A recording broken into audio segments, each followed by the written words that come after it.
So hi guys, welcome to Ustream. If you want to speak with me, you have to speak with me through Skype, which is Lisa Cairns 12.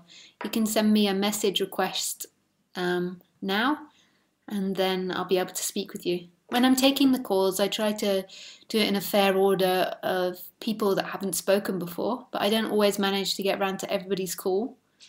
And so if I don't get around to your call, I'm sorry. Okay, so I'm just going to read some events that I'm doing. If you want to join my Ustream events, they're Wednesday at 8 p.m. Dutch time and Sunday at 6 p.m. Dutch time. I have an event March 4th in London, UK, 7 till 10 p.m. Then after that I have a retreat in Beverly Hills, Los Angeles, which is the 17th to the 21st of March. Then the 25th to the 28th of March, I have a retreat in Maaseik, Belgium.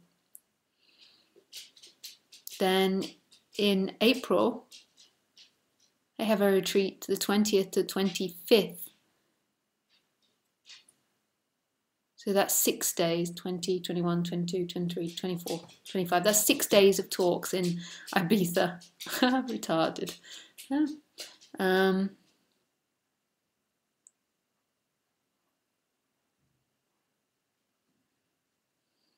I've been there quite a few times before, and it's really nice place in Ibiza.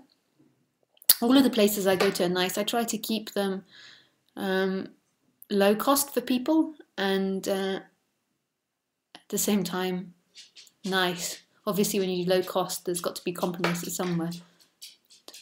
Retreat in Crete, Greece, which is June 2015, from the 4th to the 11th of June.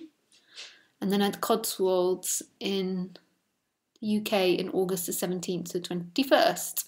There's some more that need to be on there, but that's all I have planned at the moment. Okay.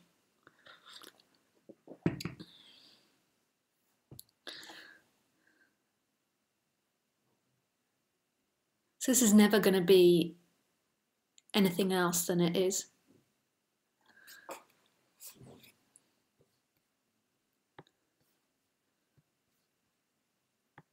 Hi, Annette.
This is such love.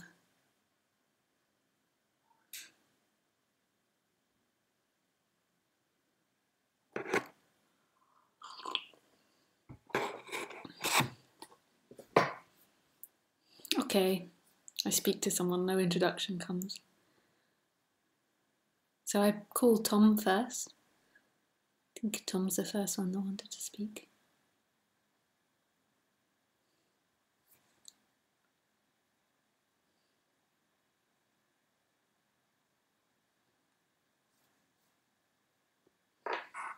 Hey, Tom!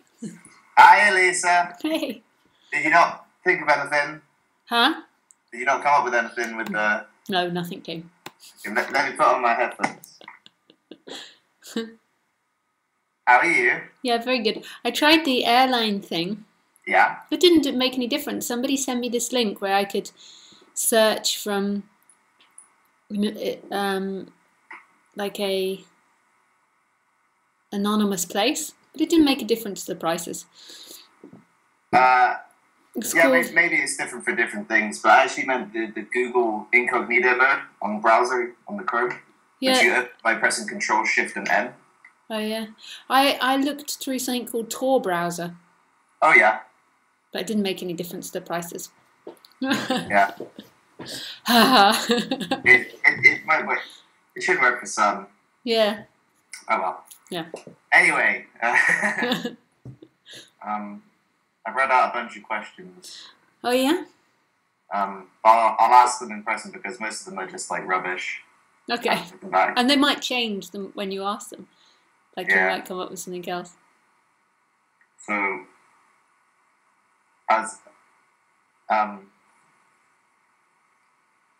so I was wondering what you mean when you say the body is empty. Because I don't really understand that, because it seems like the body has lots of things to it, like feeling and warm and cold and stuff like that. Yeah, I mean it in the sense that there's nobody experiencing this. What is the difference between those feelings of cold and the motions and the sensations and the outside world? So you mean it's empty of a difference between inside and outside? I mean that there's nothing actually experiencing it, there is simply everything happening.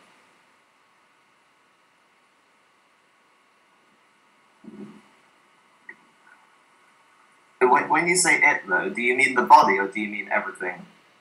Because like when you're saying there's nothing experiencing it, I'm not sure if you mean like this totality, oneness of everything, or like individual differentiated things within that. You see what I mean? Everything.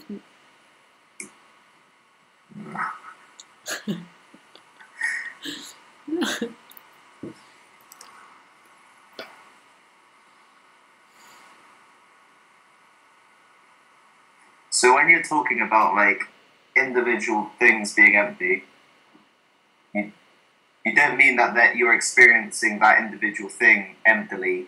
No. Okay. It means that there's nothing experiencing it, there's always sensation happening. But what is the difference between the sensation and the world?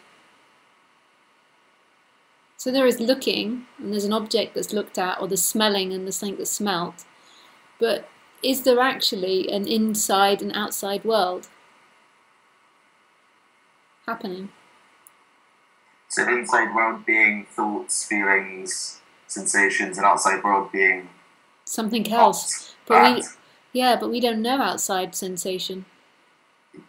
So we smell something and we say there is something out there that smells that we've smelt. We see something and we say there's something out there that we've seen. But that's all in a world of a dream, of imagination. Actually, there isn't a difference between the sensory perception and the world. They are the same thing.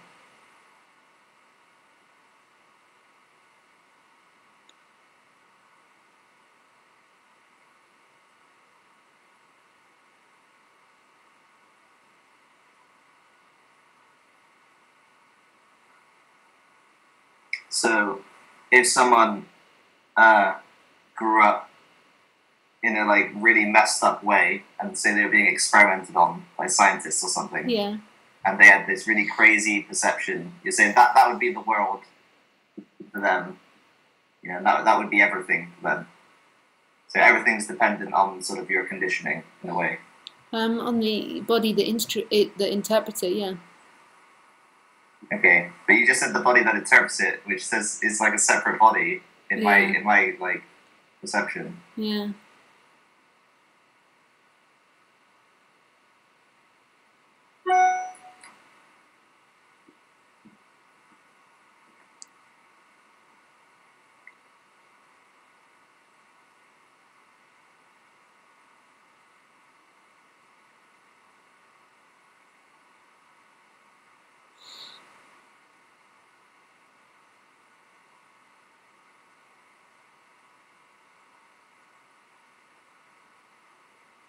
I don't know how to explain it. I don't know how to explain it.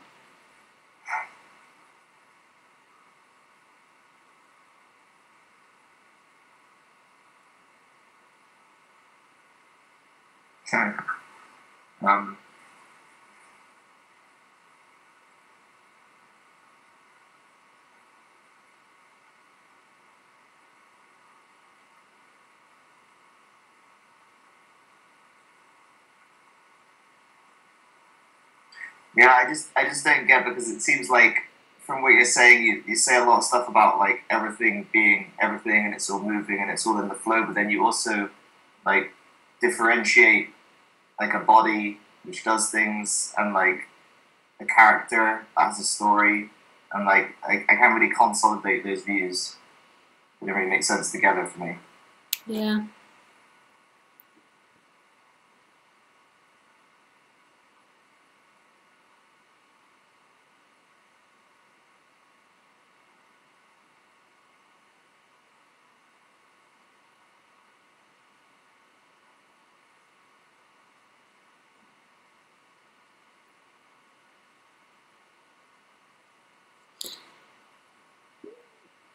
It's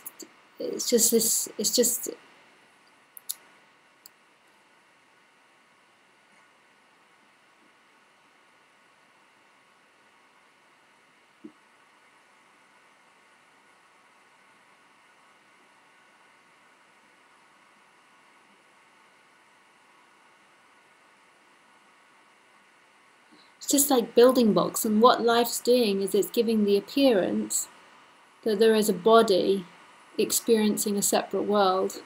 And that's how it seems. It seems like there's a body experiencing a separate world. But actually there is just energy experiencing itself with all these different building blocks. And it seems to build a world, and it seems to build a body, all these different bodies which interpret this world. But in actuality, the energy is playing the world, the energy is playing the body, the energy is playing everything, every role. And this is actually the experience. This is always the experience. But the person just keeps looking at life through itself. And itself is always in subject and object and separation. Or this aliveness, this beingness, that's been there since the body was born, and even prior to that, but we can only remember normally to when the body was born. This sense of being, which is always there no matter what happens, is actually everything. But the separate self pulls it in and makes it feel like you are alive and that you're experiencing something. But that sense of aliveness, that instantaneousness that's always there no matter what changes, is actually everything and nothing. It doesn't belong to someone. The person thinks it belongs to me.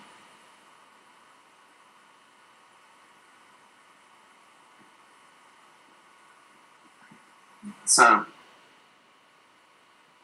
my view is that, you know, I'm experiencing from a body, I'm a person, whatever, and you know, there's evidence for that. If I look around, then you know, there's a head which moves, and I only see according to what my head moves in.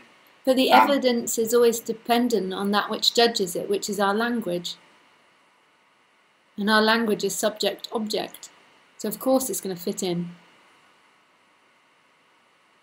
So you're saying the fitting in is nothing to do with the actual experience. No. It's like.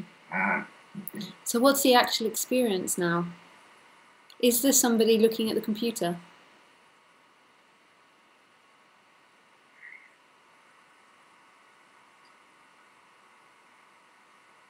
Is there something looking at the computer or the cup?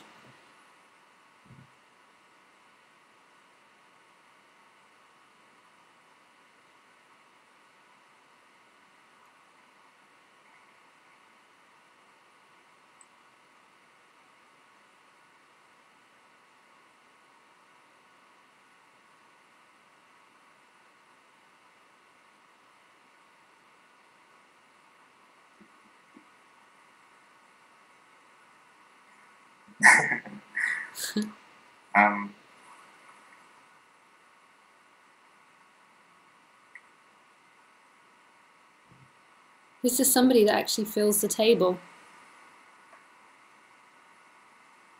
There is a sensation that appears. And then we say, I feel the table.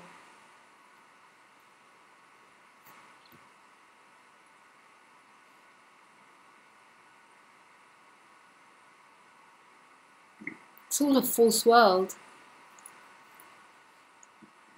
But it's the only word you have, right? Yes, but it's not you that has it. Who is the you that would have it?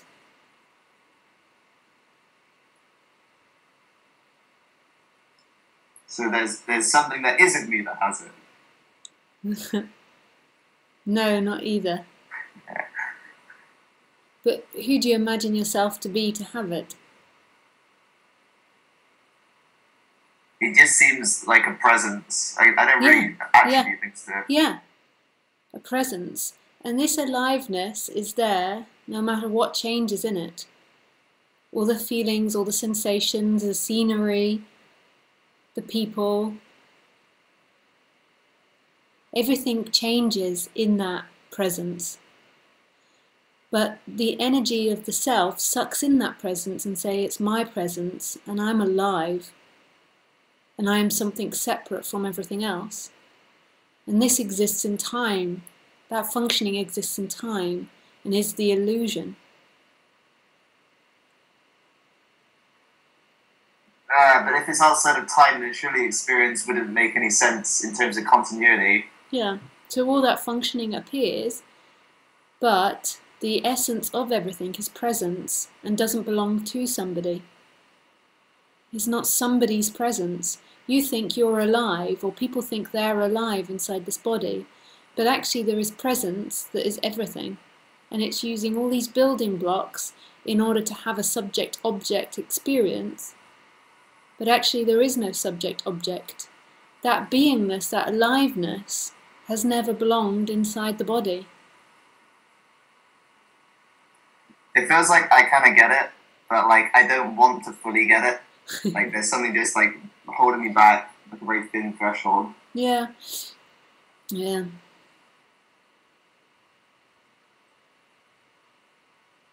The person's been so used to existing, and it's a really different way. It's really different. Because suddenly all these things that were important before aren't important anymore. And the person, the separate self, is scared of losing all its rules and regulations. Mm. But this kind of brings me back to something I wanted to ask, was like, yeah, okay, it loses a bunch of stuff, but surely that stuff is useful for like succeeding culturally. Yeah. And the things that are necessary in order for survival will stay. Okay. That's not very inspirational.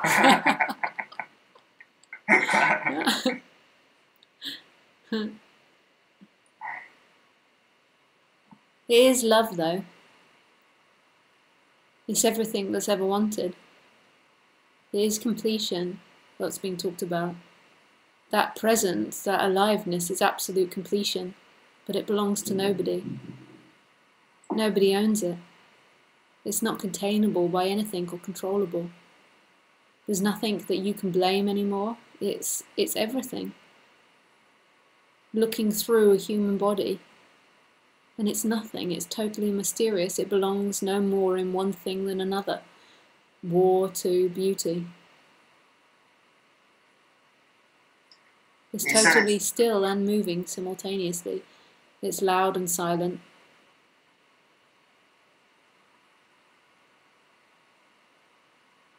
You said it's not containable, but like surely it's contained to what experience occurs, you know?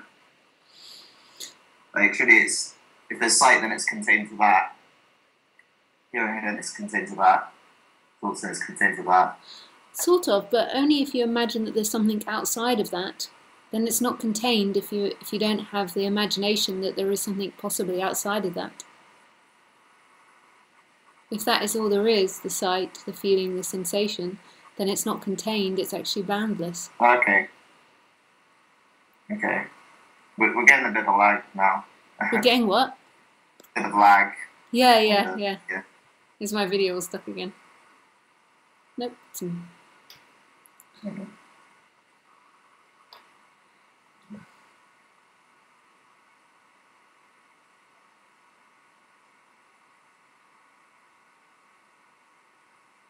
Yeah. So, are you saying that it's like this, like forever, even when there is a self, there isn't a self? Yeah.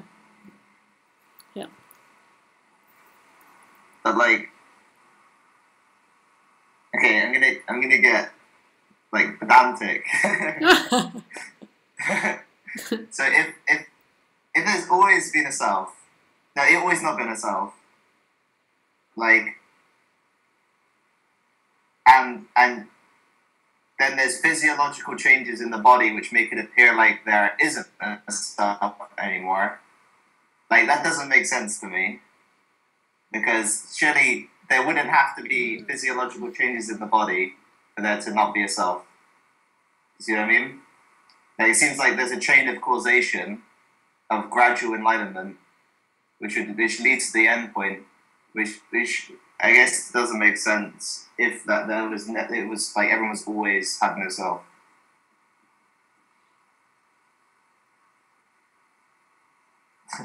Could have just called me an idiot in my answer, because I feel like I'm being really pedantic.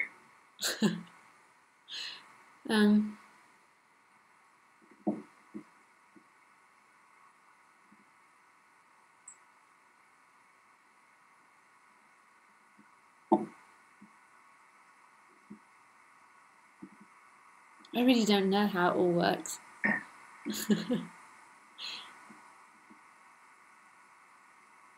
All I know is that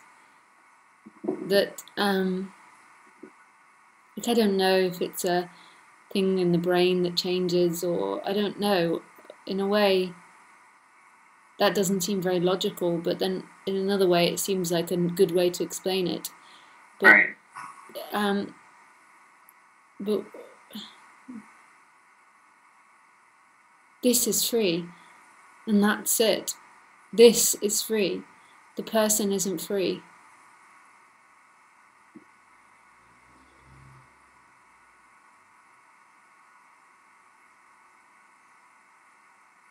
But the reason why that's so incomprehensible is the person can't get anything in this. The person can only get something in time. But it's not really getting anything, right? No. There's a nice quote from Hang Po, who's a Chinese Zen master, and he said that people fear falling into the void, but they don't realize that their mind is already void. So what are they talking about? Yeah. Well, that was quite nice. It is. Even the illusion of self is totally empty of anything. It has no substance. It's never really happening. What do you mean by happening? Never really happening? Because it seems like things occur, right? Like, so surely it is happening because it's there. This is happening, but the illusion of self's never really happening. So you're saying there's a this, which is what is happening always, and then the illusion of self appears in that. Yeah. Yeah, okay.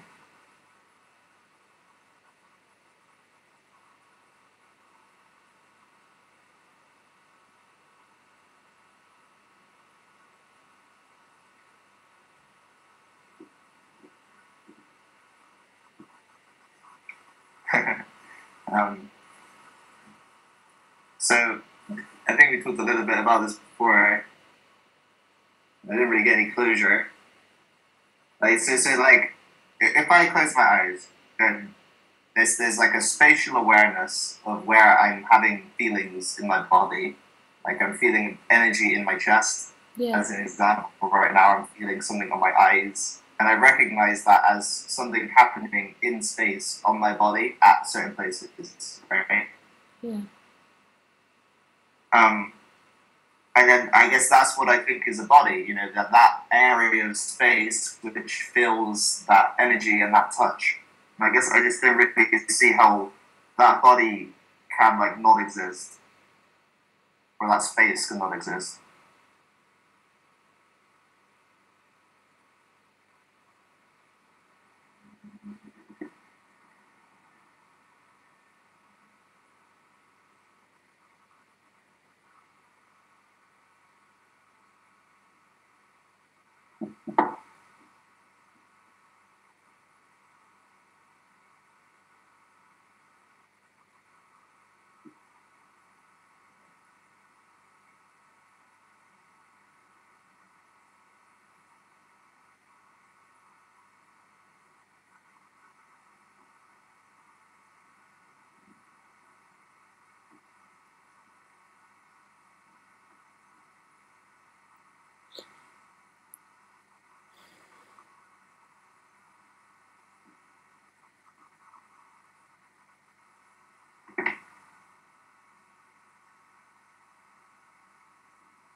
Oh, your camera's frozen.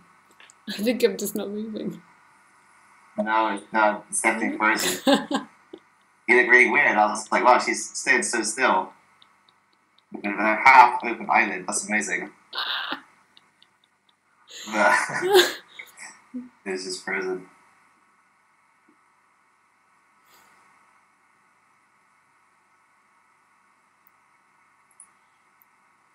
Can we restart the call to get it back? It's Yeah. Running.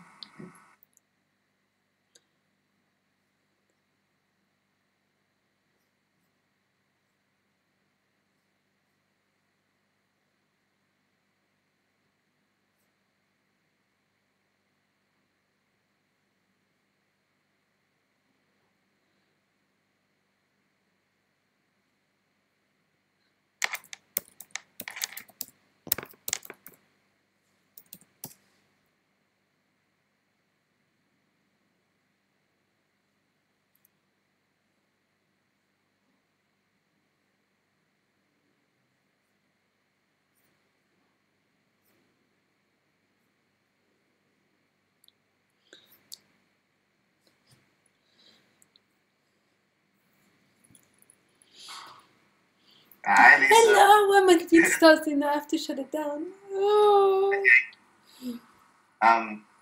So I asked the question. I can't remember what it was now. Were you think I would answer it? Or... What are you?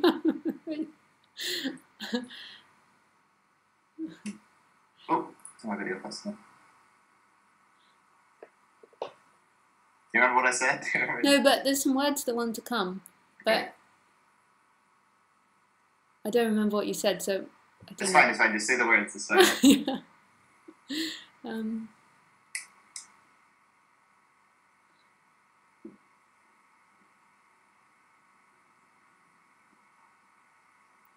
There's always an escape to.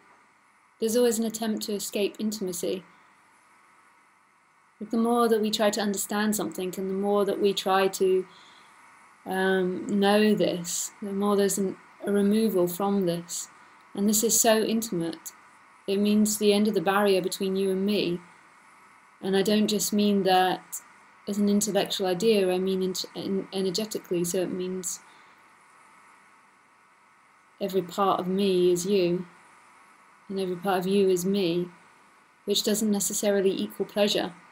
It doesn't necessarily equal pain. It's the end of any superiority to anything. Because there isn't a divide between you and me, it's all imagined. This is an absolute falling in love with yourself, the end of rejecting anything about yourself. Anything. Because everything reflects back the self. Everything reflects back that one energy. So every dislike you have in another, every like you have in another, is that same energy. We always think me. It's me that's reflected everywhere. The me is what keeps the divide.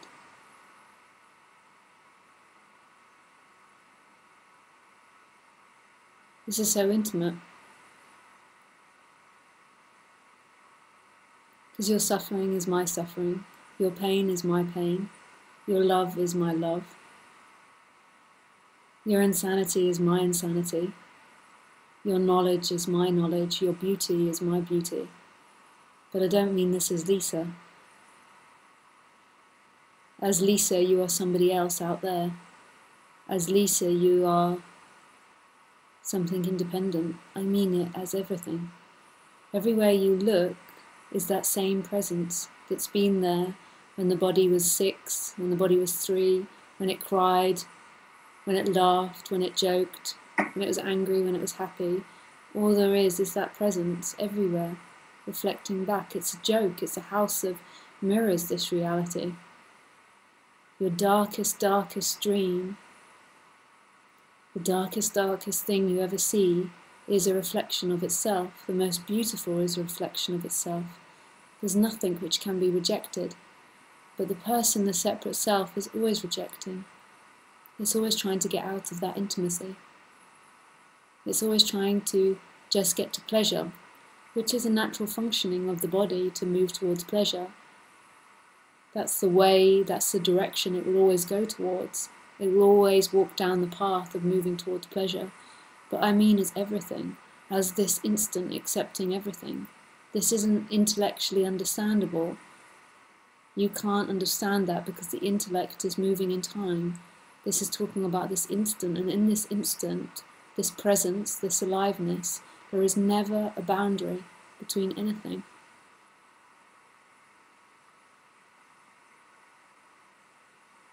That means my words are the reflection of you. The computer is a reflection of you.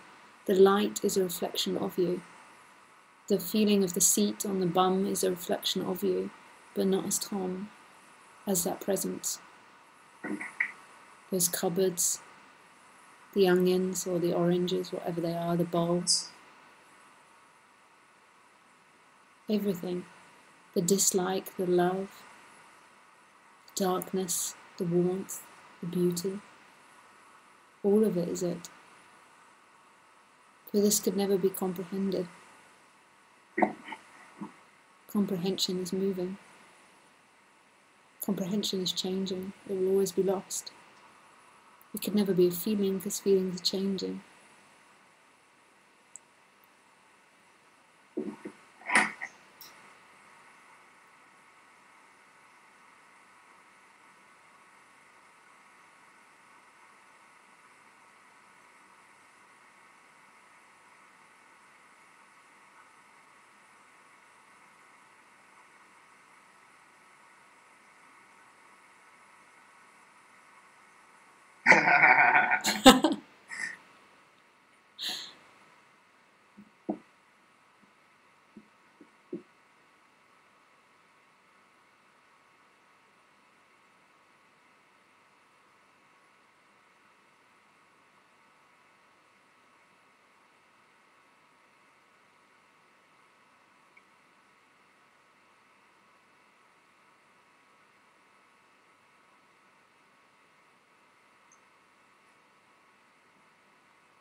So, like, even the experience of the body in terms of sensations is just something which is appearing in that aliveness. Yeah.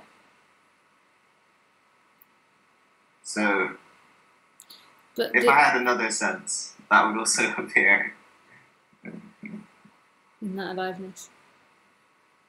But the separate self, it's claiming the senses, and then it claims that aliveness to end at the senses. But everything that's sensed is that aliveness as well. There's never a outside of presence. Never. Has it ever been outside this instant?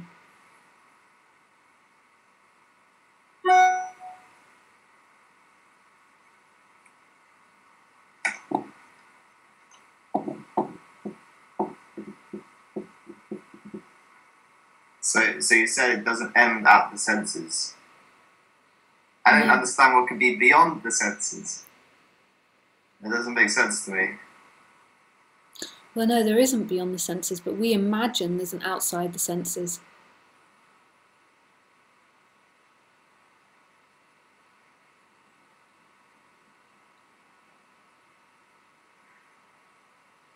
And it's hard to talk about because no, there is no outside of the senses. But it's like if you put those goggles on, it seems that way. It seems there's a world and then there's senses that sense the world.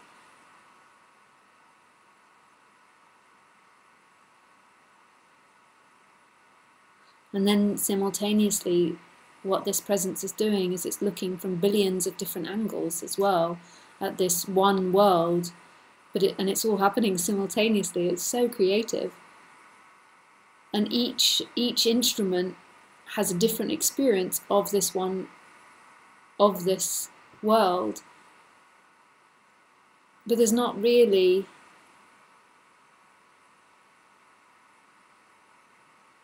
this world happening. It's like if 20 of us put on Google goggles and all looked at the same computer program. It's the one computer program, and really the senses that you put on of those goggles and the world are the same.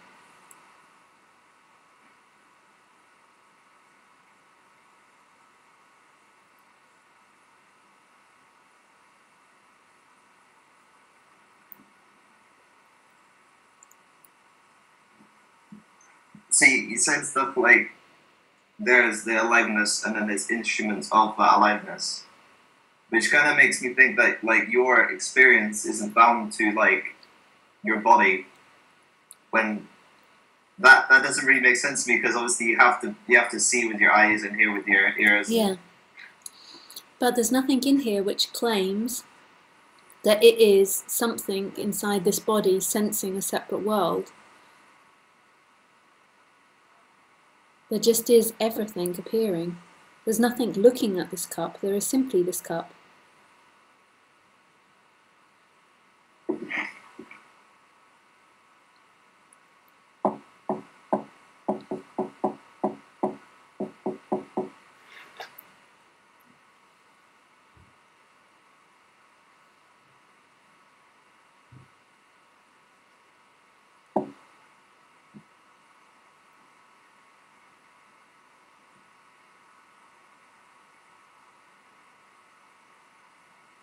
Yeah, it feels like I have like a grasp on it now, but and then I obviously don't, because I'm like worried that it's not permanent.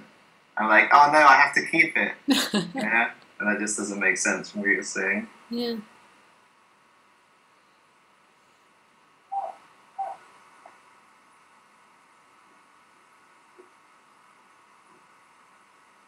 I'm a little bit upset, to be honest, because I thought it was going to be my, enlightenment and all that. So I say it's not. So.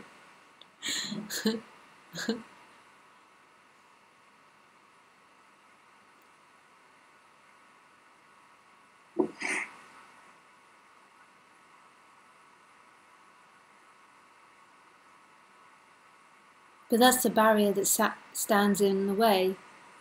That you imagine yourself something that's going to get enlightened. And so there is this idea in time of something that's going to get something, when there's nothing that can get anything here. There is just life happening. That is the enlightenment.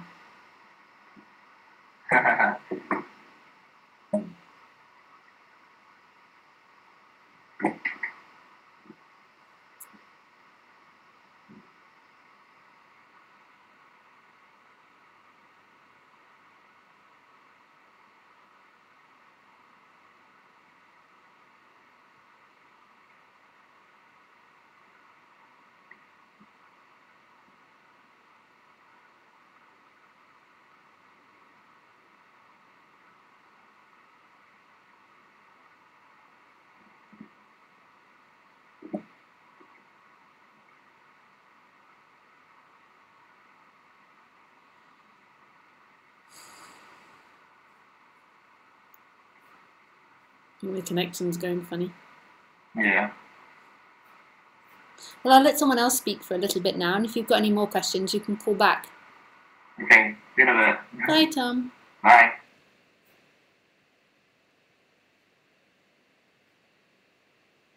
I just have to go to the toilet. Too many drinks being drunk.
Okay. Sorry, Alango. I just remembered that I was just about to phone David, and I answered your call.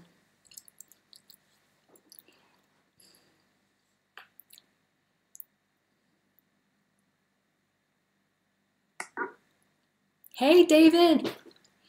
Hey, Lisa. How you doing? Yeah, good, thanks. Can you see me? No. Yeah, I can now. Hey. An Englishman in New York. Yes, indeed. Yeah. Yeah. Thanks for taking my.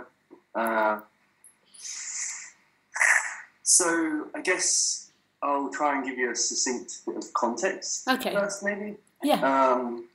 So sun really. It's okay. No, I can still see you. Okay. So I guess I've always kind of I've been aware of non-duality for a while. My brother and sister-in-law have been kind of involved in the community quite a lot, and I guess for a couple of decades. So I was aware. You know, so for years I've been kind of you know, I kind of had a very sterile kind of grasp on the concepts, but no kind of empirical evidence, no experience of it. Yeah. Until about 4 or 5 months ago, when basically, long story short, I was watching a Adyashanti talk, and something kind of clicked in me, like my whole body just was like. I couldn't even articulate verbally what was realised, but no idea. But there was a great release of kind of control. Because like historically, I'm kind of a control freak, relatively uptight, and at this moment I felt like 100 pounds, and I was kind of.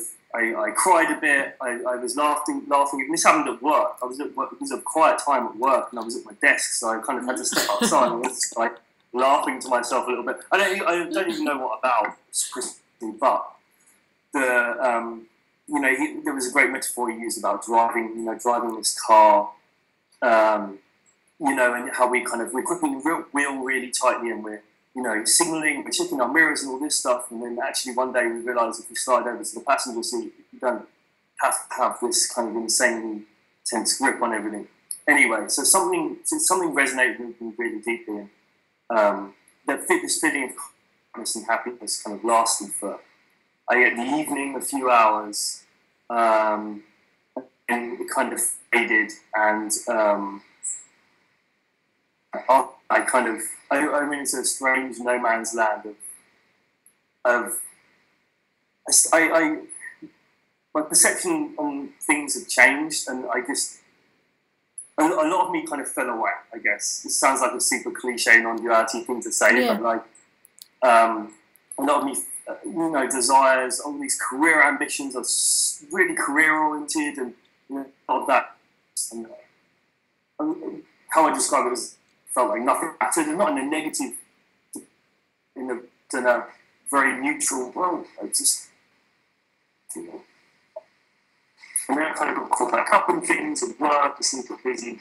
Anyway, I had a few more experiences. They got stranger, and the most probably surreal, probably the most real experience was. I'd been listening to some talks, and I was having a bath. Oh, that's from Ustream.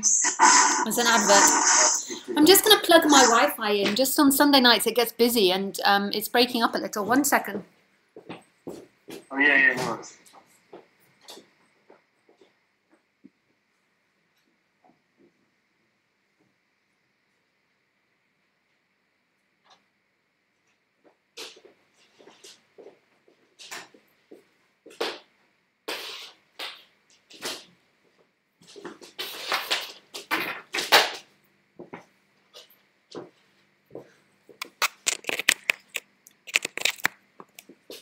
Okay, so carry on.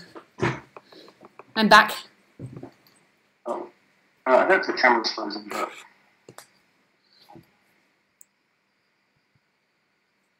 Oh, it's got stuck. I'm back and there's an empty chair. Yeah. I was like, well, I can hear you.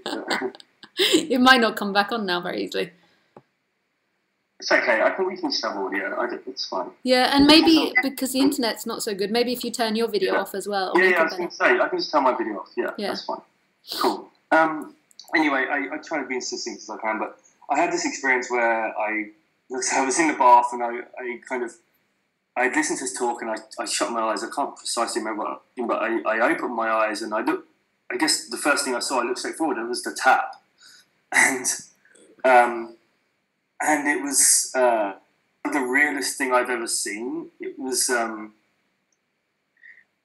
so detailed and so clear. And also I had the kind of feeling that this tap was, well, I remember thinking at the time, it felt like it was ancient. I mean, my building was only 2010, so not literally ancient, but I had the feeling it would always been there, but would also always be there. So I guess it's kind of, it felt like it was kind of timeless in this weird way. Yeah. But and then I kind of looked at my hand, and the detail on my hand was so phenomenal. I also remember thinking, I need, my eyesight has been so poor up until this moment, because it was so. It's like someone switched my video stream up to HD, and I was suddenly like, oh, that's what it looks like. And I was like gasping and making all sorts of crazy noises, and then this I don't know how long this lasted. Didn't feel like long at all, but and then that faded, and so anyway, look, I've had a few more of these kind of strange, kind of awesome experiences over the last 4 or 5 months, and I guess this is my real question. My natural kind of response is to, one, I guess obviously recreate them, and cling on to them, and to recreate them predominantly. And that was a very natural response. I guess a natural response you go at the time, and still kind of fall back into that. But I guess I realised that trying to recreate those experiences doesn't make sense. It will be impossible, because you don't even know how you created them. It just happened, and to try and recreate it would be impossible. You could sit in your bathtub for hours and hours. I'm sure you've tried, actually. But you could do all the same things. You could listen to the same bit of Adyashanti speech, and you can't recreate it. It happens when it happens. But the thing is that when the awakening starts, so this is what I would call the energetic awakening, is that it's firstly shocking, because the assumption of the person is there's nothing outside of its experience, and its regular experience is the way things are. And then when these awakenings begin to happen, it's shocking to see life from such a different way of seeing. And then also what happens is that when those experiences happen, there's loads and loads of pleasure and bliss released into the body, or released into everything, whatever way it's working. And so the person then comes back and remembers all those sensations of bliss and all the sensations that go with it. And really those are something that are moving and not it. All the sensations and the effects of it are effects that will always change. Like life is always in movement, the flow of things is always in movement, but what's changing is that it's always felt like you're living your life and that you're experiencing your life, and that's not true. There isn't somebody there looking, there isn't somebody there seeing. It's totally empty and crystal clear, like not clear as in perception or sight, but clear as in there's nothing that's having an experience. Everything is empty of something, and this is absolute love beyond the human's imagining. And then, but when there's the waking up happening, there can be loads of these experiences, because that the center, the somebody that's having an experience, is beginning to be chipped away, or is beginning to crumble, and then so it gets fed little bits and has all these bizarre and wonderful experiences, and then what it does is it longs for them again. And they come when they come. It happens when it happens. I mean, you've never even lived your life, so even the idea that you could make your life happen is crazy, let alone these experiences. Yeah. That's what. But now there's a taste of it. Now there's really a knowing of what's being talked about. It's like on the tip of the tongue, even though there is a feeling that you're still there and that you want to get there. It's like when somebody's talking about it, there is a knowing so deep of what's being talked about. Yeah, totally. And that's and after these experiences, I felt so deeply. I mean, I knew instinctively. I was like, this is just the tip of the iceberg, and I knew I knew that this was a touching on like truth, and I felt so compelled, and I still do feel so compelled to like I just like I need to know the truth. I need to know the real truth because I've seen this glimpse, and I'm like, oh shit, wait a minute, like it's all just this is not it. This is not the way it seems at all. Yeah. And I mean, still, still this. I don't know. I've been trying to articulate something. I didn't even know where to begin to articulate. I guess the other part of this kind of question around is that I recognize that the small me, there's nothing. I recognize that there's nothing this small me can really do because there's not anything that I'm doing, anything that's happening, any doing that's happening is within this dream world, and it's like it's not actually. It can't. I feel like. I guess my understanding or my feeling is that I've heard in the past, and it really resonated with me, is that there's no doing that this small me can do that can touch the reality. You can't get to it. You can't do this. Me can't do anything to connect with that reality. Yeah, that's totally true in the small me's world. It can't. But every ounce of that small me is made up of the total reality. But it can't look at it through its subject-object lens. But the way things are is there, in a way, buzzing in the background the whole time. Like everything has always been screaming this, has always been screaming about it. But the me is looking in subject-object. So it can't ever look at it or feel it. It's way bigger than the appearance of the separate self. And that makes sense, and I feel that as well. Yeah. So then, but then I think there's still ego. There's ego that then says to me, but then what do I do? How do we see the rest? Yeah. I guess how, and I wonder if there is, I know. And it's and kind of Adyashanti has talked about this, how he kind of phrases it is this idea of creating a fertile ground for this to happen. But then I wonder, well, isn't the creation of that fertile ground just the me doing stuff which is irrelevant to everything else? If it is or it isn't, it doesn't matter because there is no way of getting out of this. There's no way of going down the wrong path. So if there is the feeling to creating fertile ground, and if there's attraction towards that, then that's what's going to happen. Like if there's the impulse to do that and there's a feeling like, yes, that's right, then that will be what happens. If there's a feeling, no, that's wrong, then that won't be what happens. But it's all happening perfectly, and there's no way out of it.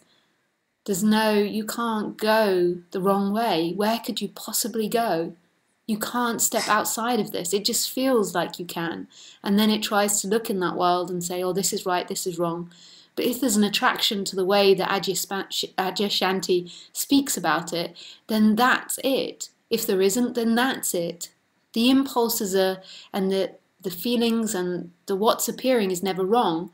But what happens in that is the person doubts it because it believes it's happening separately. And it says, no, this is wrong. Yes, this is right. This is the way. This isn't the way. And it really doesn't matter what way he's gone. There is nothing that can take you out of this. There's nothing that can distract anything. It's a happening. And it's way, way more complicated than the separate self can comprehend. Yeah. Well, that tries to. Yeah, it tries to. And then it tries to validate itself, like, to say if it doesn't want to do what Adyashanti says, it's like, well, that's because it's the wrong way and because he doesn't understand this. Or if it likes what Adyashanti says, it says, well, that's because it's the right way and everyone else is wrong and he knows what he's talking about and he's the true master. And then that's just the appearances too. And it's in everything. It's in it all. But because the separate self lives in doubt, it lives in I do choose, I am independent, so therefore it doubts. It's like, oh, if I choose, I can get it wrong. I can do something wrong. I can possibly screw this all up. It suffers about it, and that play happens of, I've got it right, I've got it wrong, I've got it right. And even if you believe in Adyashanti, you'll spend moments throughout the day, because everything's changing, doubting him and doubting the way. That's the way it goes with the separate self. And even the doubt is also fine though, right? Because I mean, it's still, I guess this is the thing, because I feel like so often, I mean, it can be easy to kind of like demonize thoughts and things, things, right? It can be so easy, especially, it's just like, oh, well, thoughts create this illusion, and when you kind of, especially when you, I feel like maybe like where I've kind of glimpsed how that is true, and how we like this, we just manufacture this drama, and especially when we've glimpsed it, it can be so easy to demonize it, to make thoughts and make ego the villain, when really there isn't a villain. Yeah, good and bad is like, it's all arbitrary, right? There is no, it's all just, it just is, right? Like, and that, but this is what's, when there is the thinking in opposites, that's what's going to happen. There's going to be the good and the bad. There's going to be, so one day the thoughts will be helping and good, and then one day they'll be bad. It's just the functioning that appears in the human of separation. So as soon as there's separation, the subject-object, and then it always lives in the world of opposites. So this is good one moment, then the next moment it's bad, then it's good. I like this person, I don't like this person. It should be this way, it shouldn't be this way. I know the way, I don't know the way. It's just what happens when there's a living in duality, because anything that we think or feel isn't the way it is. So therefore it always swings between both. It's always moving, because there's no way in which we think that's the way it is. Thinking is meant to be something that's always changing and developing. It's not a fixed thing. It can't be a fixed thing, because nothing in life is a fixed thing. And our thinking is based on comparison. And all our comparisons are always moving. So in England, I live in Holland, but in England I'm short. In England I'm tall. A tall person, a tall woman. In Holland, I'm a short woman. There's never a fixed reality, ever. And then we try to fix it in thoughts, but it's impossible. They always change. Opinions will always change. Feelings will always change. But yet the beauty of it is they are that. They are it. Always. So every thought, every feeling, every sensation, every like, every dislike is a reflection of that one self. Everything. So just let it unfold. Well, I don't have a choice. No, but it will unfold. And what will happen is there will be an attraction. There will be the appearance of attraction to something, a particular way, and then a moving towards that. And it can't go wrong. Even though the person will be like, oh no, this might be the wrong one, or why do I like this, blah, blah, blah, blah. But that will override. The strongest attraction will win. Just like when you're attracted to a woman or a man, there's like this intense attraction and there's no way getting out of it. It's just the movement towards that which which creates pleasure most probably. That's the way it's normally wired. When you describe that movement, you're referring to kind of the. Is that? Do you mean like that's what was to describe it? That's like being compelled to find truth. No, I would say override. Yes, ultimately it's beingness doing it all, and the way that it programs everything is these bodies are designed to move towards pleasure. So if you listen to Adyashanti and there's a resonance, the effect will be pleasure. So that we are going back to that, just like we train animals with food. So we're just a very complicated mammal, like a very complicated animal. We work on the same principle, and that is beingness finding truth. Beingness suddenly wants to reveal itself again. So therefore, it moves the body most probably through the pleasure sensation towards that message. If it was really, really painful every time you listened to non-duality, I doubt the body would stay. Yeah. It will normally move like that, but that doesn't really matter, the functioning and the way that it moves. It does it. The impulse comes and then the movement happens and the listening happens, but really it's not the body listening, because ultimately what's happening is being is the body and the speaker. It's the body which is listening and the speaker which is speaking about it. It's playing every role simultaneously.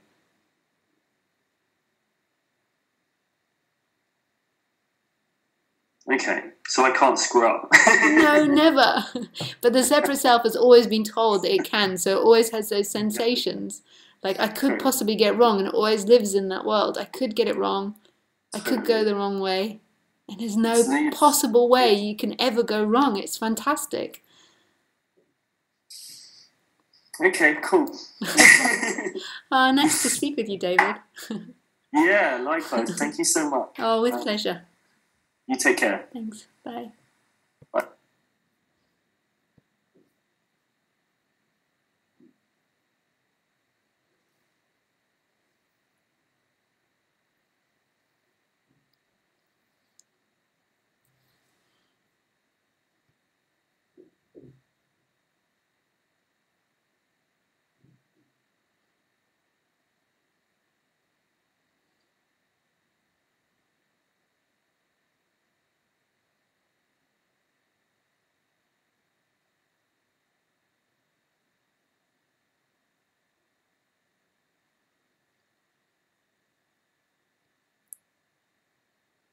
Okay.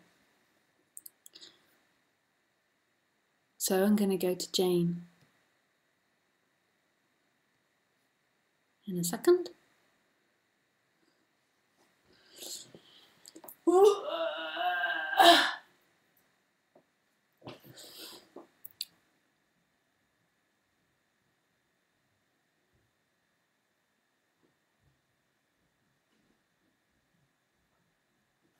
Hello, Polly!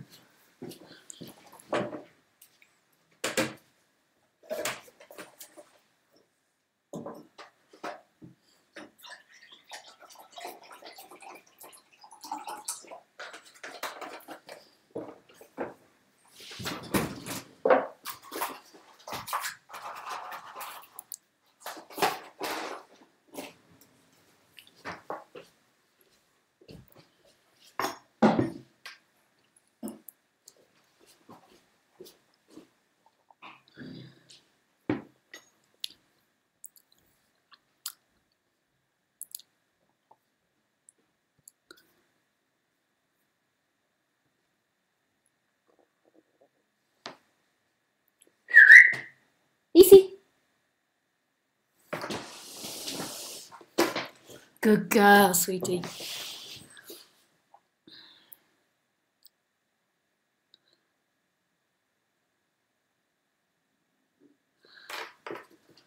I'm just going to close down Skype because it's doing my circling thing. I just open it up again.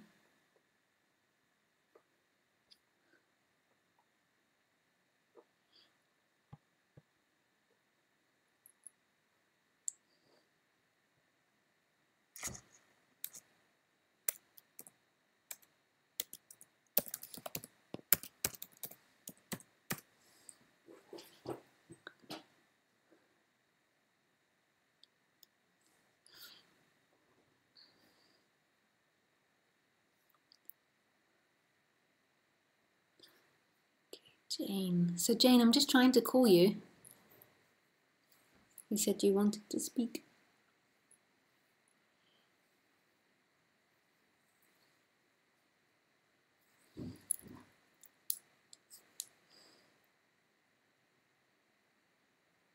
Oh, Jane can't hear me. So I shall move on. After Jane, there was... I don't know if I can say your name. Yeah. It's not even my alphabet. There's no way I can try to pronounce that. Hey! Hello?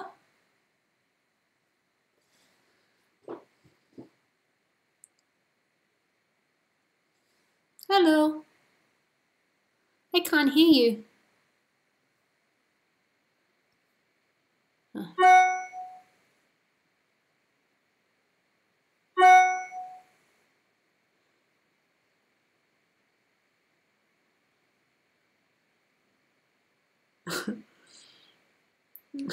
Hi, Christine.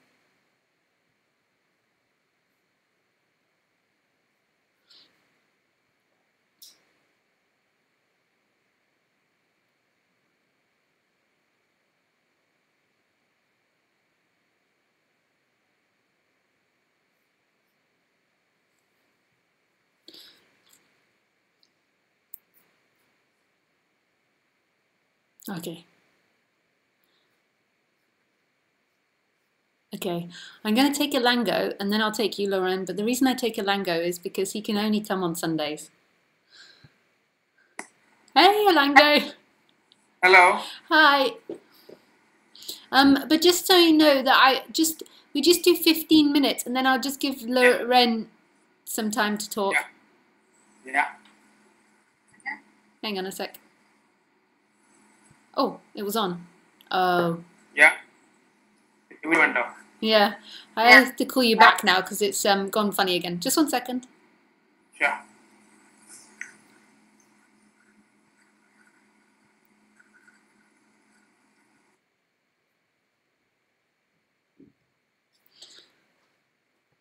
Applications. Oops. Wrong thing.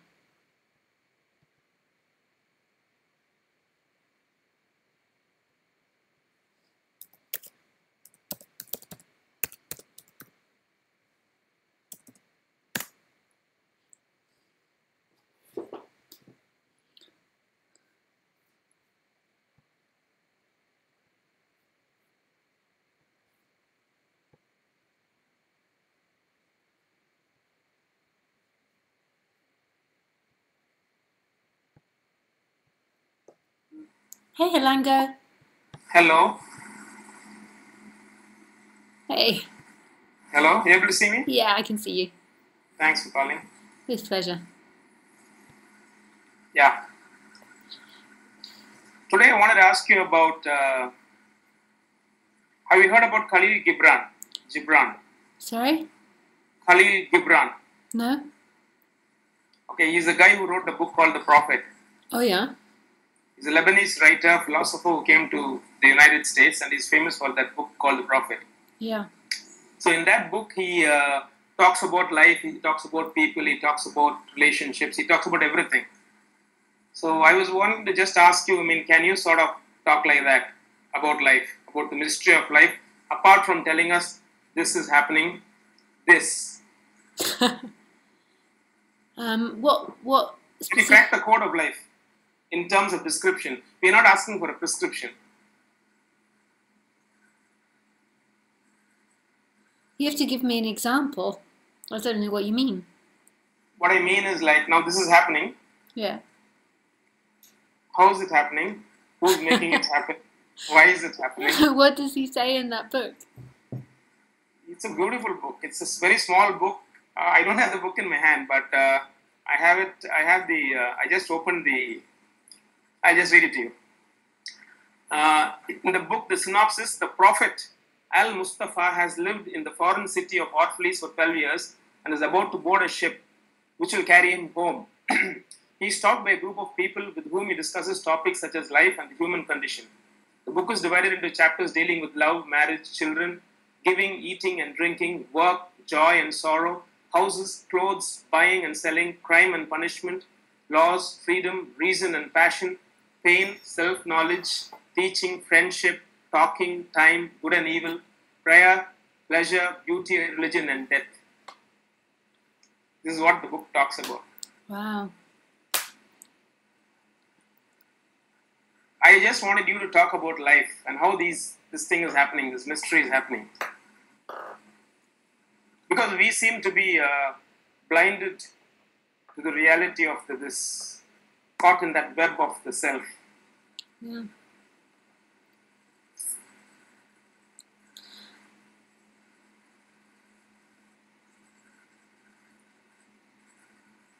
Well, the truth to it is there isn't, everything reflects back that one presence. Everything is presence. Everything is eternity. Everything. But what happens in the human is when it feels like it's got a life, it then is very destructive to everything. Very destructive. But how is this happening? This happening. How is it happening? Yeah. I remember you telling me even a year ago, that question can't be answered. Yeah, it can't be answered in words, but that presence is everything. That presence is creating it all, and it's reflected in everything. There's nothing more beautiful. It's everywhere.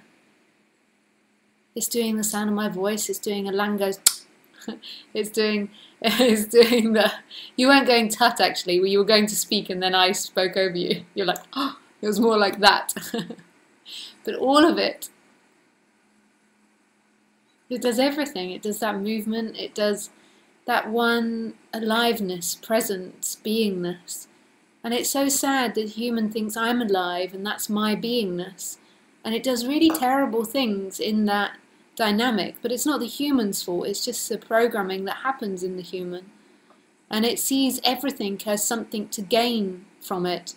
It feels like it's lost something, it feels like it's separate, so everything is about gaining, and my happiness is about gaining. So it's always trying to get things. And in a way, naturally, that's what bodies are meant to do, because they're meant to grow. But not like when the separate self's there. Well, that's not the question today. Oh no? The question is, how and why is this program happening? Like, how is it happening? Is it, like, for example, the computer code is binary, 0 and 1, 0 and 1. Yeah. That's how the entire internet and the physics is built about. So how is this life happening? Your teaching is, it's happening, this. How is it happening? We shouldn't ask this question? So you shouldn't answer it. It's just that... No, about a year ago when I asked you on Skype, it was just questions and answers. Your answer was like, the how cannot be explained.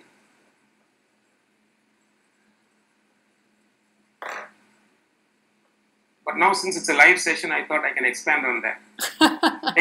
Because I was a bit scared earlier, like when I started asking, you may suddenly get annoyed. The answers would be stopping, or I never knew what was happening. I was a bit concerned. It's just, it creates out of love for itself. So what is it? Everywhere, everything. I can't put it into any better words.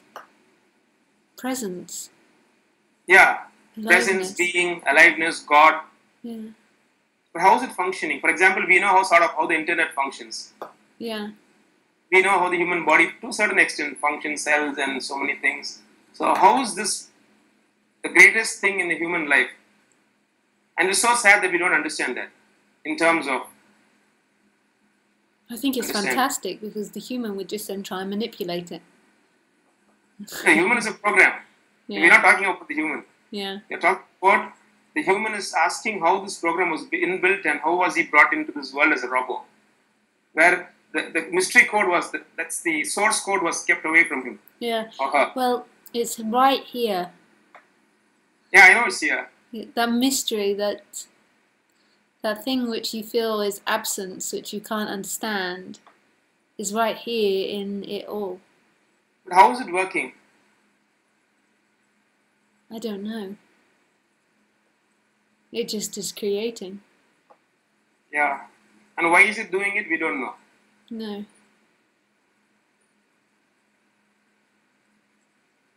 Is it that nobody till now has ever known about this? It's always been a mystery.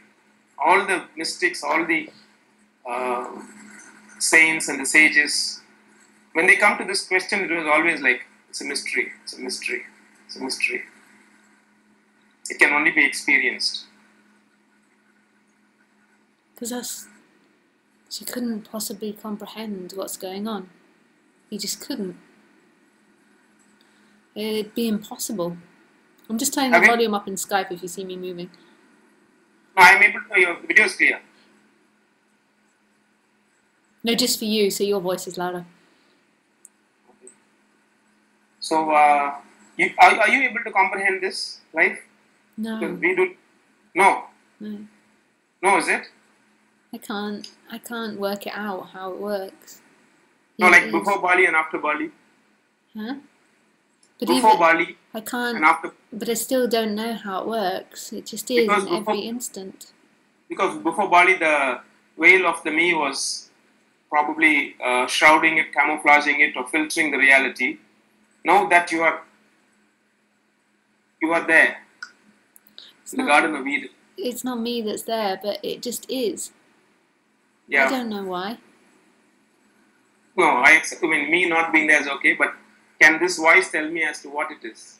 No. The mystery is. No, it just is. I know. We can't go beyond this.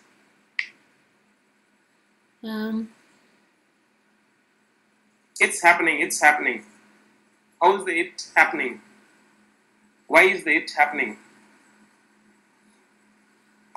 It appears to be, I don't know, like a lot of people may think this is not a very correct question, or... Well, I don't know if they do or not, but the reason that you want to know the answer why... Because I'm here. Yeah, it always comes from a fake dynamic. So the dynamic is feeling like you're separate, feeling that you're existing separately, and then that produces fear. And then on top of that, the story goes, how can I work it out? How can I know what this is? Because then that relaxes it. So it's like a building block, and then it actually thinks that question's valid, but where it's really, it doesn't matter. It only matters to something that feels like it's not enough in the first place. You see, I heard you saying, and I think a lot of teachers keep saying that the sense of not feeling enough. Yeah. I've thought about it. I don't know. I mean, I don't know whether if it's wrong or what I'm telling you is wrong. The sense of not feeling enough has never crept into me till now. Or am I denying that fact? I don't know. It's always that I have felt myself as a human being, always pleasure driven. But this sense of insufficiency, I was not able to comprehend that. Or maybe that's a subconscious urge which is making me doing all these things. Maybe that's true. It is, yeah. Because it's the pleasure seeking is a natural thing as well. Like the body is, I mean, we're mammals, so we have that urge, that functioning towards pleasure. But what makes the pleasure seeking so intense, and what makes humans do terrible things, is that they also feel an added dynamic of incompletion, of not enough, incompletion, as if there's something missing. Then on top of that, they then look really hard in pleasure. So they compensate on top of that. But most people are only conscious of the very top stories of getting. So it's like, why is he in my way? What's their problem? Like they're only conscious of the very top, and they have no sense that underneath that it comes from a feeling of lack, or they're trying to be something better than what they are. The lack of what? The lack comes from when the lack of what? Sorry? Lack of? You're telling me lack of, but lack of what? The lack comes from the separation. No, lack of what? I forgot what we were talking about before when I said that. No, I'm pretty clear about this. You were saying, and frequently you've been repeating, it's always the human being is driven towards the pleasure, and it's because of a sense of lack. Yeah. But I don't feel, that's what I'm requesting you to explain as to sense of lack of what? Well, it always changes. But the main thing is it lacks completion. It's separate. It lacks completion. But I don't feel, yeah. But in the top stories, it's like, I don't have enough money. I don't have enough lovers. I'm not enlightened. That's what the top stories are. The top, like, it's like building blocks, the top level, the conscious stories. But underneath that, there's always a sense that you lost something. There's something that you lack, that you've got to get. And then it builds on that, and then it's like, I've got to get this. And so then the parents say, you've got to be good. So then it puts loads of effort into being good, and then it tells stories about how it's good. Oh, that person's such an arsehole. I mean, I would never do that. And it lives in these top stories. I would always be fair. I would always be kind. I would always be nice. So it lives on the top level, and that's what the separate person believes it is a nice person. Because its mum said you've got to be good, and it lives in always telling itself how it's nicer than other people, or it could be bad, or whatever stories it's attracted to. It's like building blocks. Yeah, but that was about 50 years ago. When I was 2 years old, mom told that. But at 52, still the question now is to the master, that is to the you, though you say you're not a master, is that now, after so many years, I don't know. The main reason why I asked this question in the beginning of about this Khalil Gibran and the way he talks about life, and you, if possible, to decode the mystery of life was, now I have found out, and I think many seekers would agree that the only problem now in life for the human being is the self, the me. Yeah. So why not shoot it down? Then people may say, no, it has never been done. Yeah, 100 years ago, before the Wright brothers took off on an airplane, people never thought they could fly. But then the flight has come. Then people across the nations, if they could not speak, they thought it was woo-woo, voodoo stuff. But now we are speaking. So the word of impossibility can always be made a possibility, and everybody can become enlightened if that software called the me is destroyed. It's very simple. It's a cruise missile. Just hit it and finish it. You remind me of a friend of mine. He's a very high intellect, and he'd always be like, yes, let's just kill it. Like, Yeah. Get out the missile, blow it up. See, the second part of the first question was decoding the mystery of life. The second question is how to kill the me. Now you may say it's impossible to kill the me because it's attached to you. But then I have seen, for example, the movie like Braveheart and so many other nationalist people who have given their lives for a cause. Human beings have died for lovers, have died for nations, have died for religion. Yeah. So they have killed themselves, they have cut their throats for that. So why can't, whatever this robo speaking, ask you to kill myself for it? not to kill the me? Is there a technique where the me can be destroyed and that's it? Then everybody becomes enlightened. Then the suffering goes away, there is pain, pleasure, and we are in the Garden of Eden. We are back to, why not? Why is it not Well, possible? I've got some very good news. It's happening. Very good news. It's happening. We can't do that? You can't do it, but it's happening. So it couldn't be better. It's the best answer there could be. But the human animal, being pleasure-driven, wants to eradicate that suffering. Oh yeah, It wants to have a good go at it. It wants to. Yeah. Why not? Why not? Why is it not possible now? Because It's something.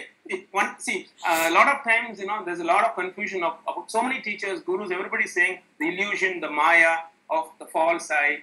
But in this present moment, as we are speaking, that false I is always linked to this master computer.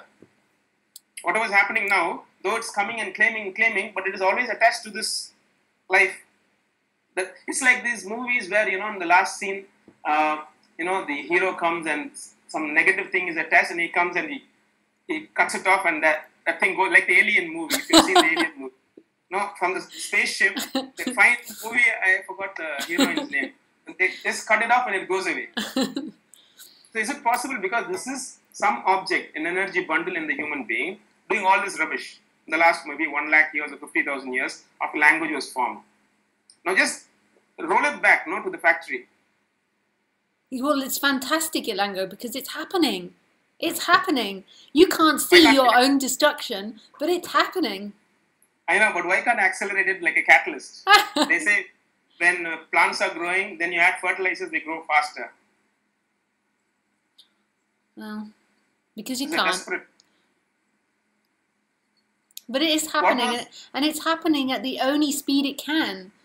I know you imagine there's acceleration or non-acceleration. It's happening. Mm. And lots of times, even now in the last 20 to 30 years, people who have met masters like Ramana Maharshi or Papaji, they go and meet and boom, it's gone. Yeah. It appears to be a cause-effect relationship. Even present non-duality speakers speak like that.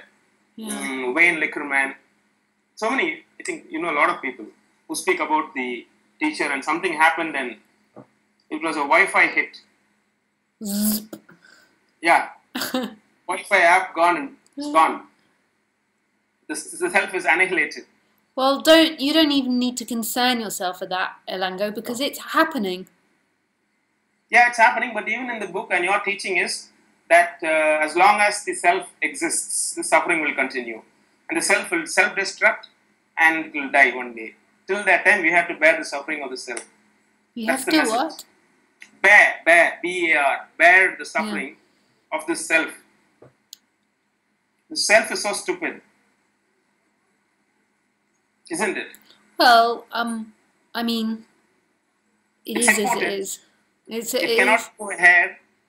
The self cannot move a small hair from anywhere, cannot move an atom in a human's life, but it claims and creates all the suffering. So why not kill it with the crucifix? Is it possible? Well, maybe you will be the first person in the history of humankind, like when Buddha came, created this revolution in the human race, where the entire human race was saved. Well, it's a happening. Well, the way it happens or how it happens is kind of irrelevant. It's a happening, and there's nothing that can go wrong. But again, I would suggest that all of this comes from a feeling of wanting to get out of yourself. Yeah, naturally. That sensation of wanting to get out of yourself. But there is that's never going to work. It's never going to work. Anywhere you look, it's never going to work. What happens seemingly in a lot of waking up processes is the energy stops trying to run away from its hell, which is separation. Because there is this sensation that comes up of lack, and then it tries to run away in this ethereal land by saying, I'm better than this person. This person is so stupid, I'm so much better at doing this job. So it tries to run away in this very high land where the base feeling is just a sensation of lack, a sensation of separation, which isn't true. Most people spend their whole life in this very narrow world of me and feeling and trying to feel pleasure and trying to feel whole by feeling better than other people, by feeling superior than other people. And it never ever works. Never. The feeling of all humans, and this is where we destroy the planet. Like, we are absolutely destroying the planet now as a human race in this fight to compete with our fellow human beings. That's all it is. The way our society works is based on competition. And we all want to have the better house, the bigger house, the more money. It's all based on that competition of feeling better and superior, because the initial feeling is lack. Yes, we are meant to compete as animals to survive. But the reason it's gone so insane in humanity is because of this extra thing of, yes, I do exist, I am separate, and I really, really do need to be better than other people. And all of it comes from a feeling of lack, and there's nothing to run away from. None of your stories about completion in anything will ever work. And so what begins to happen is that person stops running, and then the lack feeling is felt, but there's nobody that runs away from it anymore.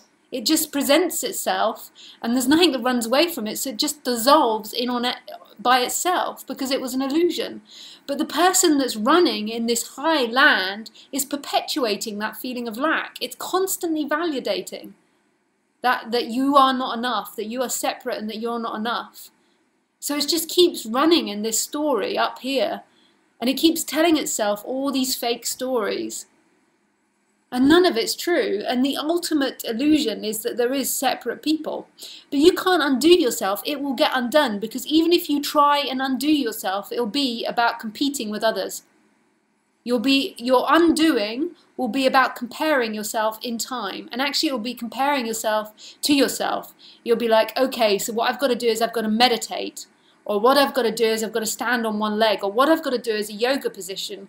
And you're comparing yourself to the past. It's the same thing. It's the same competition that's happening. Can I just respond? Yeah.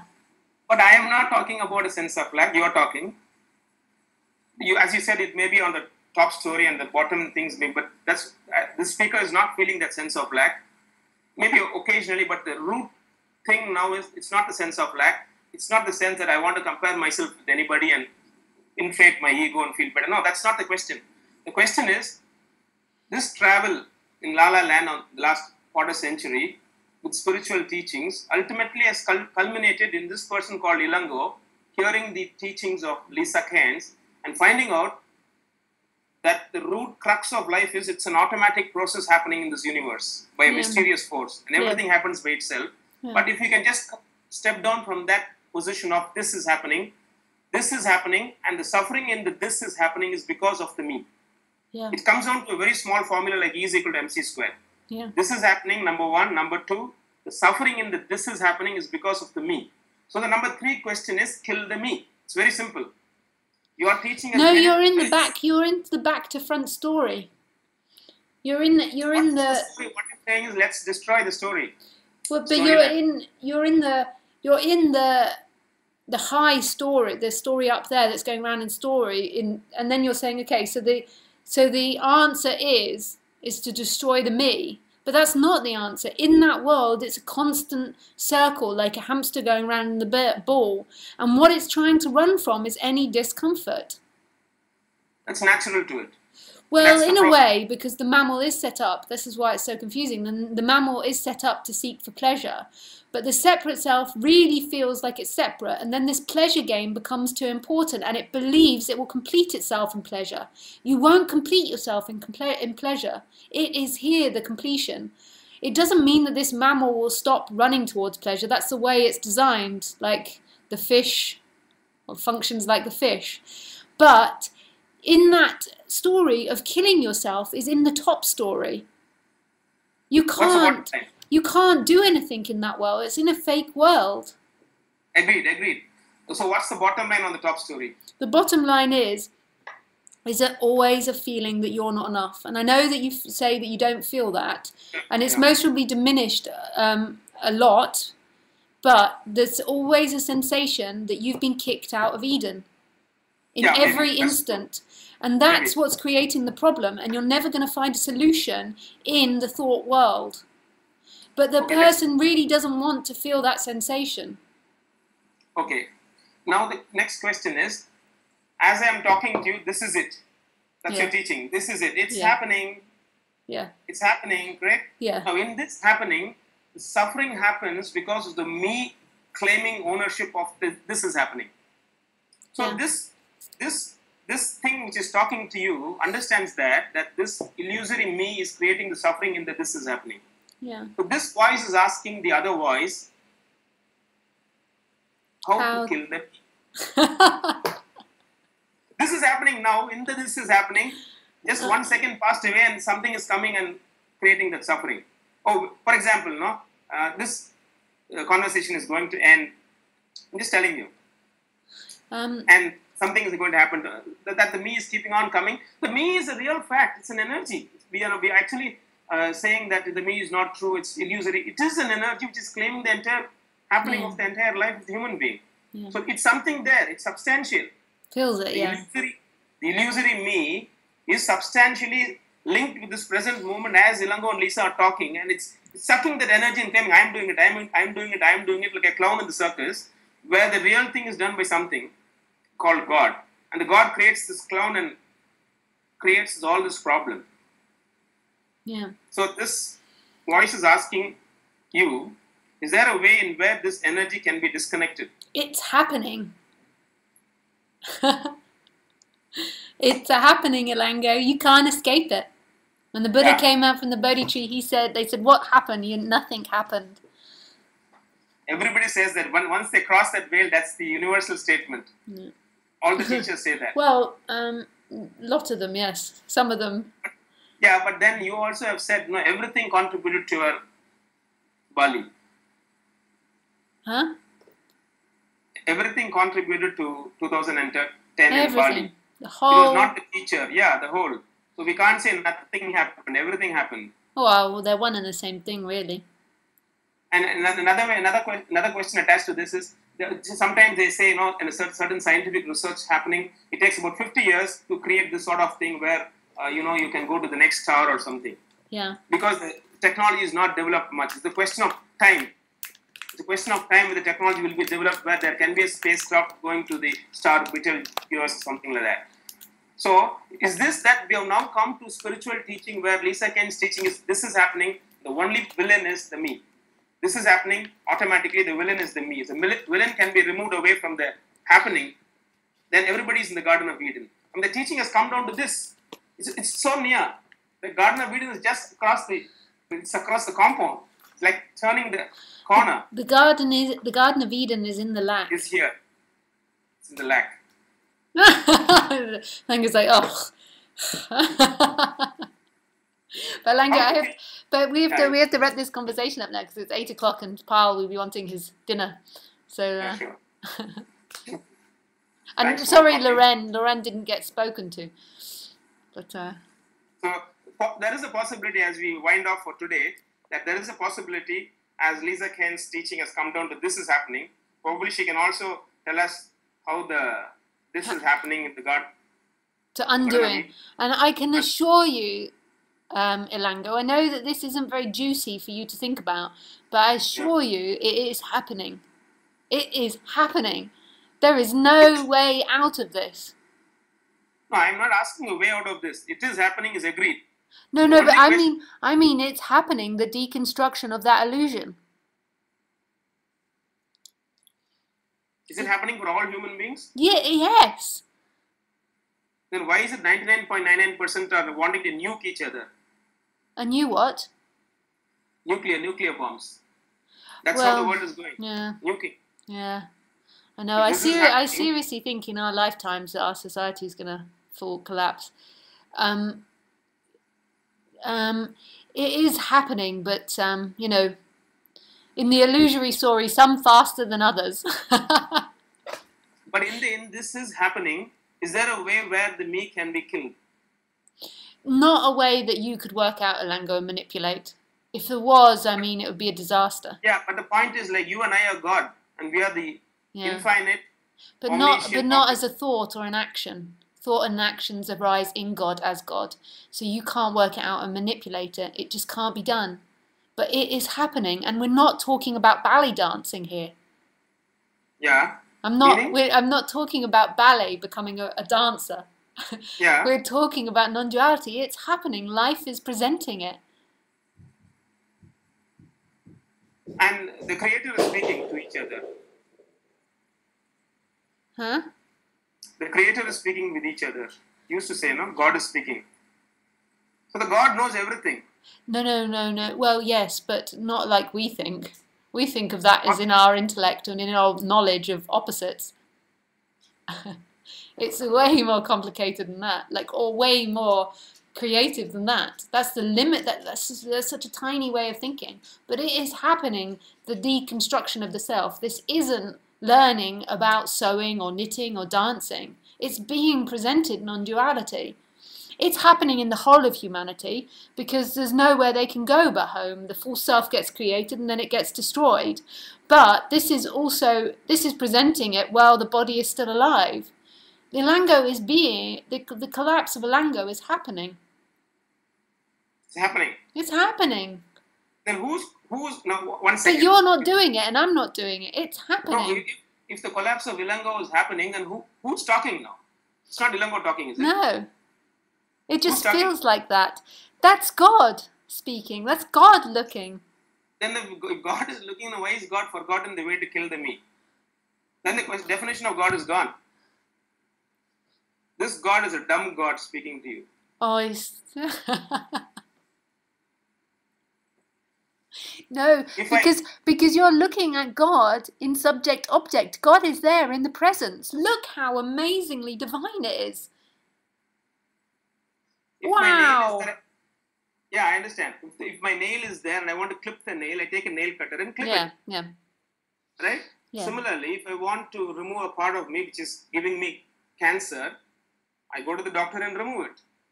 And this me is killing me every moment of my life. And that's an energy.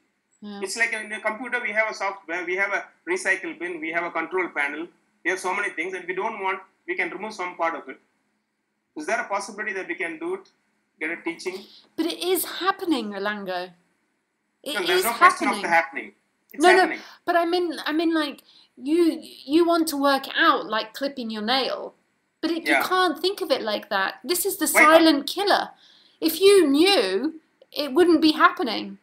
No. Who's the silent killer? How could you? No. This. How could you? Who's the silent killer? This. Who can? This. Life is the killer. Yes. What is? But how could you know about your own destruction? If you knew about your own destruction, you'd try to manipulate it and not be destroyed. Human beings are killing themselves for other things. You kill for the person you love. You kill for your country. Yeah. I mean, the fighter pilots on every jet aircraft is ready to die for his country on an F-16. Am I right? Yeah, but the collapse of you is happening because if you knew the way, Ilango, like clipping your nails, you would get in the way of it. You can't do your own destruction, but life is doing it. Just like life is producing the sunlight, like life is producing the wind. If life is producing it, then, and if I can't destroy myself, then who's this energy talking to you? Presence. This is not Ilango talking to you. No, it never has been. It was never even Ilango clipping the nail, but the thought needed to come up, clip the nail. The thought doesn't need to come up, destroy myself. It's happening. The thought doesn't need to come up, breathe. The thought doesn't need to come up, heartbeat. So now the only problem is the thought coming up and creating this illusion. If the thought has got way, then it's an energy, not just a thought. It's like an energy as well. But it's being destroyed. Just like the heart beats and the lungs breathe, and the body steps away from the fire. But the person always thinks that I have to be conscious of it. But consciousness is a tiny part of functioning. It's a tiny part. The illusion of self is being destroyed. If a small sand enters the eye, we take water and we remove it. Yes, we need some conscious thinking about that. But we don't need the conscious thinking about the destruction of the illusion. You don't need to know how it works, because the conscious thinking about it is tiny compared to the actual functioning of this. It's only needed for things like clipping the nail and sand in the eye and, oh, I've got a doctor's appointment later, or I've got to... It's only needed for a tiny part of functioning. It's so complicated, all of this, and how it's happening. It's way beyond our comprehension. And the deconstruction of self is happening, and it's got nothing to do with you. The you is a very, very small part of what's happening. No, who's the you and who's the self then? Presence. Presence, God. Yeah. What fell down the stairs, Pally? Oh. They must have felt like it fell off the universe.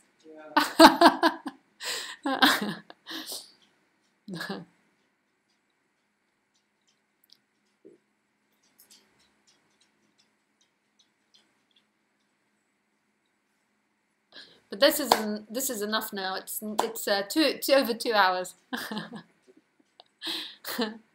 So is there a talk on Wednesday and Sunday? Yes, or on Wednesday. Yeah, and Sunday? on Sunday. Yeah, I've been having more people pleading with me to change some time sometimes because I think it was in Japan they were wanting it a different time. But coming Sunday is on? Yes. Oh. Hang on. No. I'm doing a retreat. Okay. Yeah, no. So this Wednesday, but then 2 Sundays it won't be on for. Third Sunday. Yeah. Third Sunday of February. No. So this Wednesday will be the last one for about a week and a half. Okay. But And I put it on my website. I know that I always say that and then I don't. So from 6th of February there's no talk. No, the 7th of February is no talk. So from this coming one, which is the 3rd. 14th is no talk. No, 14th no talk, 10th no talk, and then the next one will be the 17th after this Wednesday. 17th and 21st, Sunday. Yeah, the 21st. That's the program. That's the program, yes. Unless I might have to go back to England. My mum broke her arm in 2 places. She fell over on her arm. It's all icy in England at the moment, and she broke it up here. So what did they do? She broke it. Yeah, but they've treated it. Oh yeah, but she can't do anything. She can't do anything. It's her right arm, and she has arthritis in her other arm, so she can't move the other arm very well to do anything. So she's almost like this. So my dad's done 2 days of doing everything. I don't think he's going to be able to cope much longer. He's not used to having to do all the cooking, the cleaning. So there might be change to schedule, but I promise I will put it on the website. So you just need to check.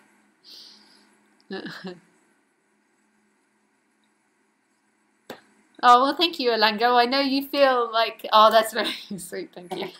Tell me. I know you feel like there must be some intellectual way, but when I say it's happening, this is a celebration. Like it really is happening. But, and there's no question on that. Yeah. Okay, thanks, Elango. Thank you so much. Bye. Bye. Okay, guys. Thank you very much. I will be here Wednesday, so I can speak again Wednesday. Bye.